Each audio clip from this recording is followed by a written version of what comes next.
DUI crash last week that led to the arrest of former Raiders star Henry Ruggs opened up some fresh emotional wounds for two Las Vegas women. As News 3's Steve Wolfert tells us, they say it's time for state lawmakers to approve serious prison time in these types of cases. Well, it was, June 5th?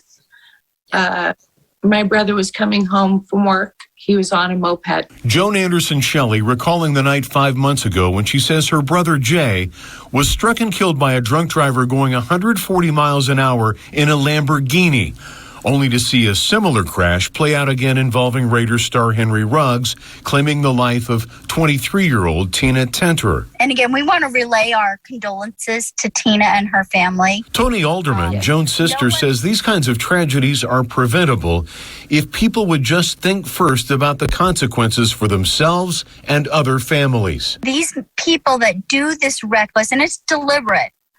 People say it's mistakes, it's accidents. There's no mistake. There's no accident. When you get in a vehicle impaired, whether it's a Lamborghini or whether it's a Corvette, you make the choice of drinking that alcohol. It's happening more and more where people are getting behind the wheel after they've been partying or drinking or whatever. Both sisters say it's time for state lawmakers to up the prison time for people convicted in DUI-related traffic deaths. What happens, you get behind a wheel, you've been drinking, you need to pay.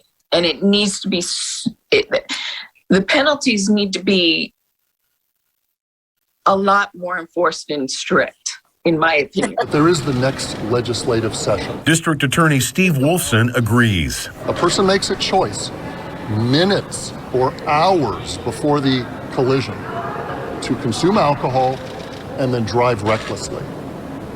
That person faces a lesser punishment than a person who's convicted of murder, who may decide to kill somebody in just a few moments.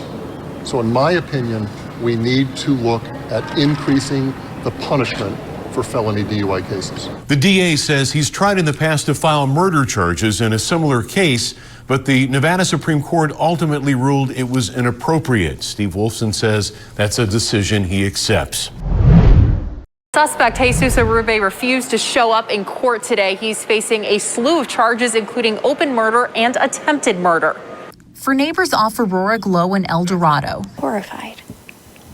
Absolutely horrified. The sounds. The loudspeaker calling for the guy to come out with his hands up. And images of last evening. I just saw the SWAT team. Are still seared into their minds. I saw him take him in custody, walking down the street. He looked totally different. He had a haircut, a fresh haircut. Officers identify that man as 22-year-old Jesus Arube, responsible, they say, for a violent, random crime. On Thursday, they say he came to a gas station off Robbinsdale and Jones wearing a tactical vest. He's accused of randomly shooting and killing 36-year-old Curtis Abraham in the parking lot before coming inside the store. Detective-safe surveillance video shows Arube shooting several rounds as customers and employees ran for their lives. They say he stole a few items, then ran off. Police say a tip led them to his home, where he eventually came out without incident. The whole event. So the person that did it actually lives on this street? Shocking his neighborhood, although many claim to not really know him. I seen him lots of time, yeah. His next-door neighbor telling News 3 that as far as he could tell, only Jesus and his dad lived at home. He says he never heard any kind of disturbance. I was shocked, I wasn't expecting this. Jesus Javier Uribe. This afternoon. He refused to come to court, Your Honor. He refused, okay. A no-show for his initial court appearance, where he faces several charges, including open murder. Last night, a vigil to honor the victim, who friends call funny, positive, and talented. He was really one of the good ones.